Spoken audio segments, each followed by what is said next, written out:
After nearly 20 years in cybersecurity, I can assure you that one of the biggest security risks that most people face isn't the lack of security tools, but rather it is trusting the wrong ones. And that's because in the cybersecurity space, there are so many tools that are simply overhyped and misunderstood. And that's why in today's video, I'm going to break down what I believe are the 7 most overhyped security tools, and I'm going to explain to you what it is that they actually do versus what people think that they do. So without wasting any more time, let's jump right in. Alright, so number 1 on this list will be VPNs. Yes, your virtual private networks. Now, I want to be clear, I love working with VPNs, and in fact, the system with which I am making this video with currently has a VPN running on it. But the reason why they're on this list and why they're in fact number 1 is because they're extremely popular but also extremely misunderstood. For some reason, a lot of people believe that as long as they have a VPN running on the system, they're going to be completely anonymous on the internet, and they're also going to be safe and secure from hackers and malware, but this isn't the case. Listen, VPNs are great in what it is that they do, which is of course to offer some level of privacy.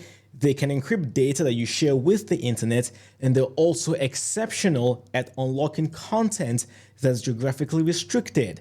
But other than these, they're not going to keep you safe and secure from ransomware attacks, from phishing attacks, from malware, and they also don't provide complete anonymity on the internet. So while VPNs are great in what they do, and they're actually very, very useful, it is important to understand what it is that they cannot do and what the limitations actually are. Second on this list will be your antivirus. Now, look, if we were to go back some 15 years ago when viruses and malware were like the biggest threats any computer user faced, back then, these kinds of tools and applications were very, very useful. But the truth is that the threat landscape today has changed heavily since. Now you have modern day attacks like your phishing, credential theft, social engineering. All of these bypass your anti-malware or your antivirus. Now, I'm not saying you can't use them. They do provide some level of security functionality, but you want to combine them with other security tools as well. Let me also quickly add that if you are a Windows user, the modern day Windows Defender application that comes with your Windows operating system is actually quite effective. I know back then Windows Defender was utter trash, but today it's actually improved a lot. And before you start relying on third-party anti-malware or antivirus tools, give your Windows Defender a chance first. Third on this list will be any kind of application or service that promises to optimize the performance and speed of your computer or your device. Again, if we were to go back 15, 20 years ago when we used old operating systems like your Windows XP, yes, back then these kinds of applications were very, very useful.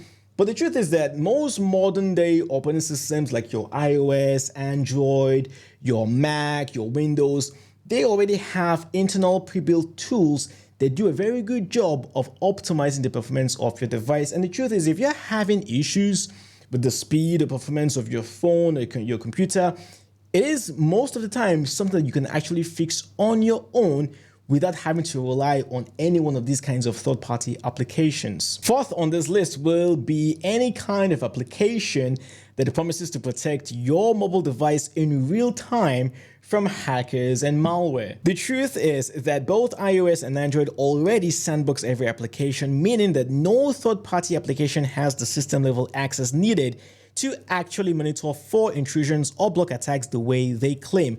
On iOS especially, these kinds of applications are essentially useless by design because the Apple security system is designed in such a way that it is physically impossible for these applications to do what it is that they advertise. Also on Android, it's slightly more open, yes, but legitimate protection is already built into Google Play and Protect. What makes these kinds of applications even worse is the fact that many times they may actually even do more harm than good because they may end up requesting for excessive permissions, run aggressive ads, and even some have been caught harvesting data. So before you start installing, Phone Guardian or any one of these other, anti-hacker applications on your mobile device, think twice. You don't actually need these kinds of applications. Fifth on this list will be the dark web monitoring services. Then they're typically sold as the identity protection kind of service. Listen, they have their place, they provide some usefulness, but a lot of people misunderstand what it is that they actually do. These kinds of services will not stop the data breach from occurring. They're not going to stop your identity from being stolen.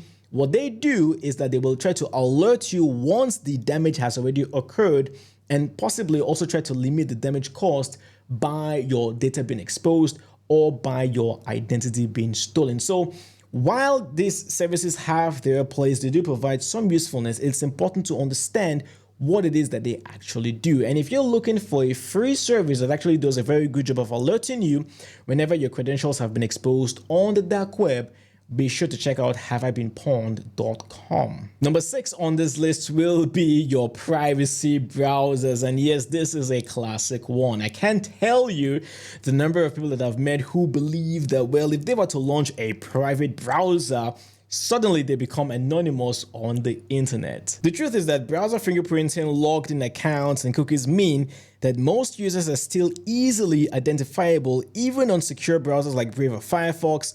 The browser in itself is just a small piece of a much larger tracking puzzle. So if you want to use a privacy browser, that's fine, but just make sure you log out of Google, Facebook, your other social media accounts.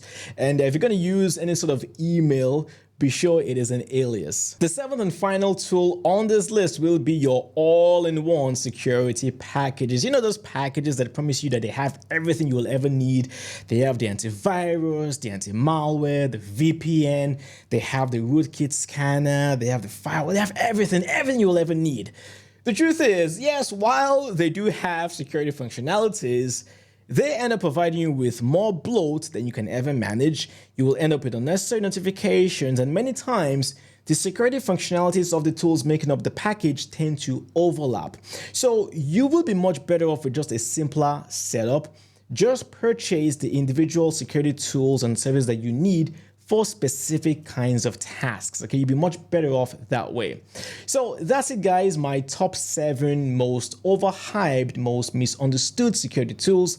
Let me know what your thoughts are. Do you agree with this list? Are there any tools that you would add to this list?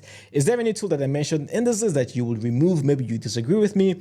I'd love to hear from you. Put your comments down in the comment section below. And of course, if you're new here to the channel, welcome to Lab Cyber. My name is Alex.